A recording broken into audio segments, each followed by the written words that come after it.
Hi guys, welcome back to my channel. So today a little bit unusual for me, but as I was recently remaking the sewing room, I was thinking that maybe it would be a good idea and good opportunity to show you the space where I usually work. It's not a big room. We live in a 3 rooms apartment. I am lucky enough to have my own office, which we occasionally use as a guest bedroom. That's why I have a bed here, but we don't happen to have a guest so often, so I thought I will take a full advantage of this room, even though it's not very big, but I'm trying to get the most out of it. So I'm filming this by myself, so I don't know how it will go, how well I will be able to show you, because as I said, it's a small room, but I will try to show you the best way possible. So let's go ahead.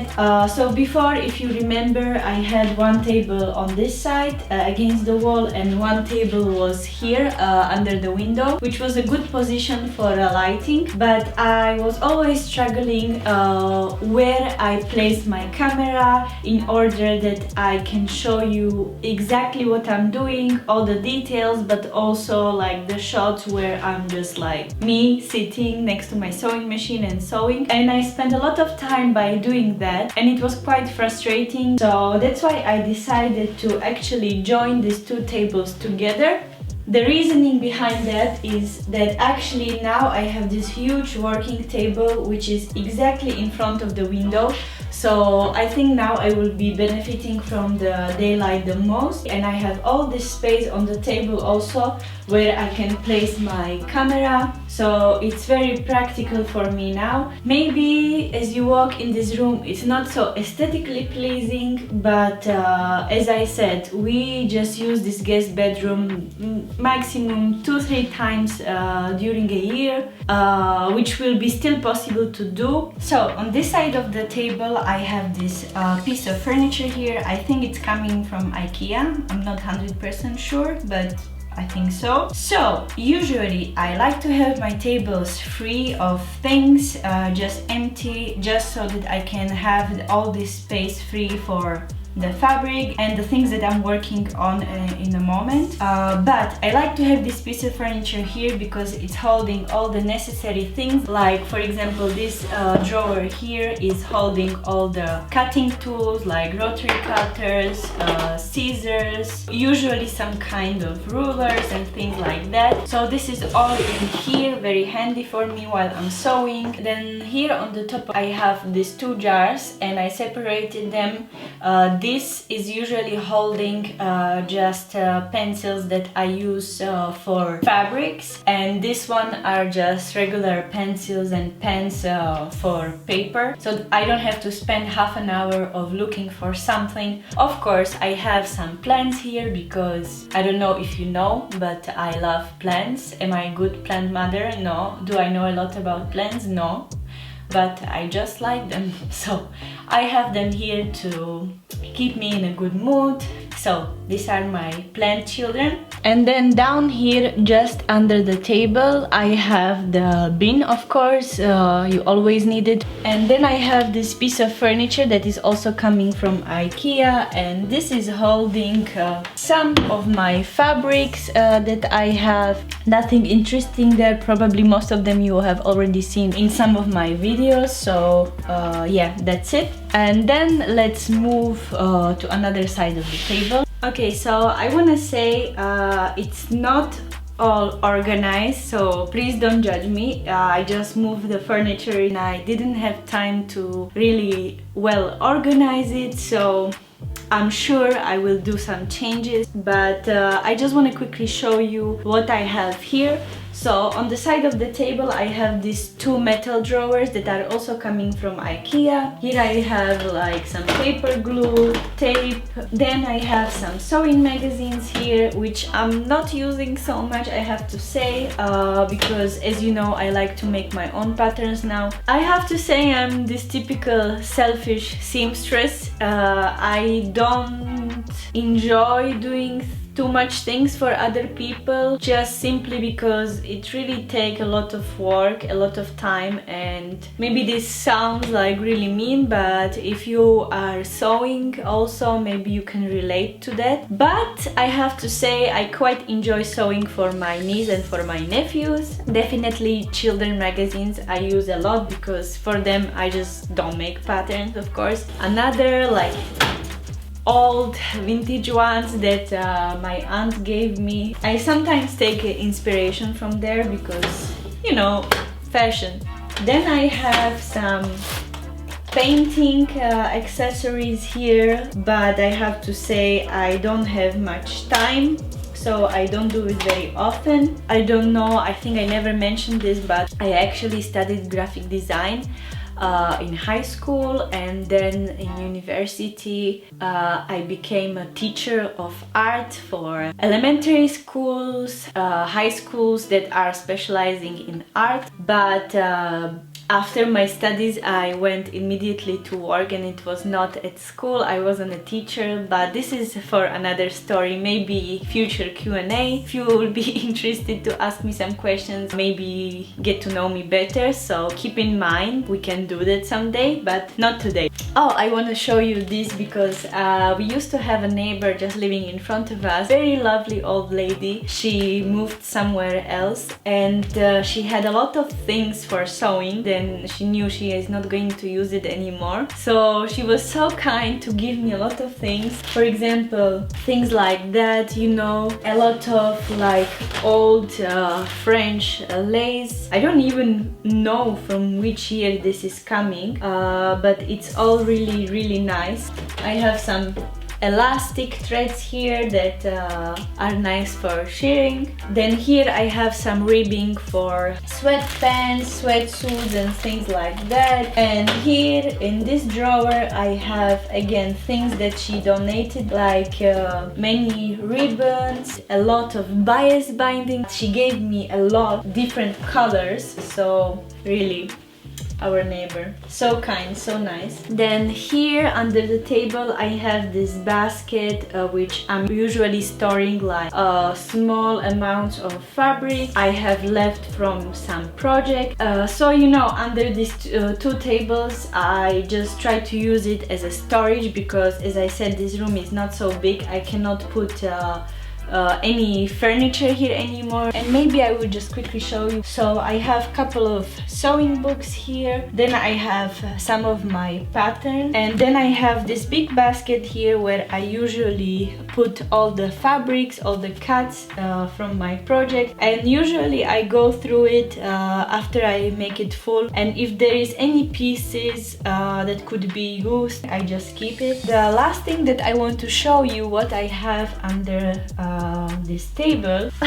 Let me just get there. I organize my buttons in this plastic box. I think I got this from Amazon, but I do not recommend. I don't know, just not the best one, but I was able to organize my buttons. Many of them donated from my mom, from our neighbor, and many of them I bought from charity shop. And here I have a lot of extra sewing machine needles, sewing machine foot. So yeah, and I think that's it. This is the other side of the table where I have my overlock machine. I have my dress form that is one of the best things I have bought until now. It's not a real one, but for now I use it and I'm happy with it. Then I have my ring light, and then here on this corner, so as you saw, here are the tables.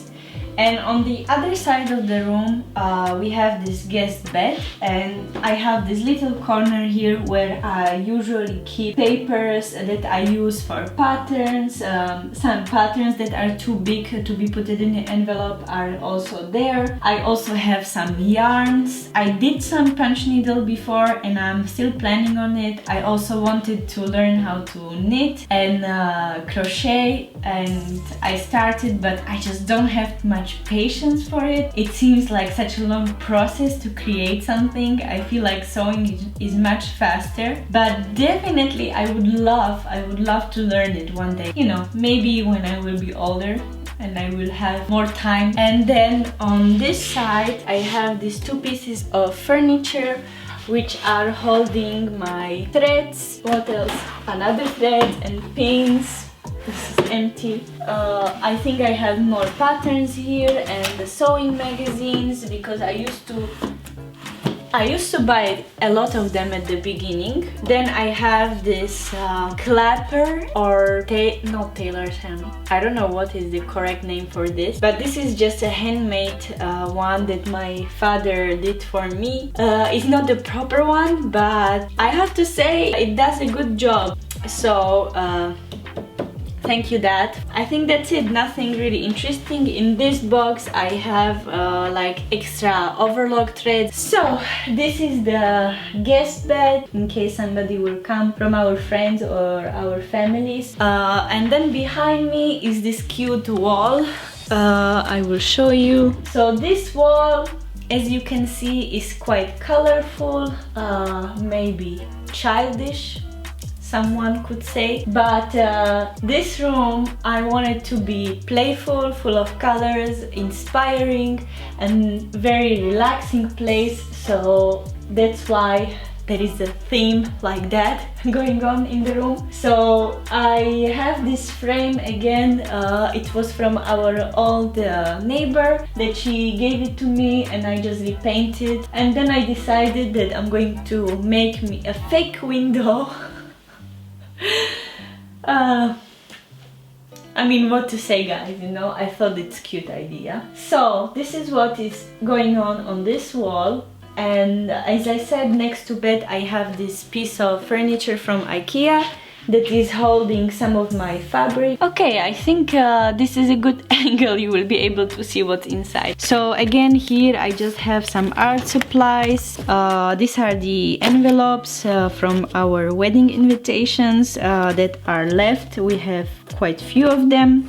Then here, most of these fabrics are from the time when I wanted to open my Etsy shop. I was sewing blankets for babies, but on Etsy it's kind of weird thing going on there. You never know what's going to happen, and one day they just decided to close my shop. Until now I don't know why, so I don't have it anymore. And I actually found out that this is not really a direction that I want to go.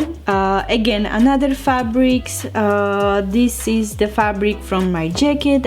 If you watch the video, I got this lining fabric from charity shop as well. It was really nice to work with it. Then here I have some leftover wool. This is also from my old neighbor. This is from the jacket that I did recently. And here I have some other colors that are usually coming just by a meter. I thought about some idea, but probably for the next year, because I mean I already made some jackets this year, so I will keep it for next time.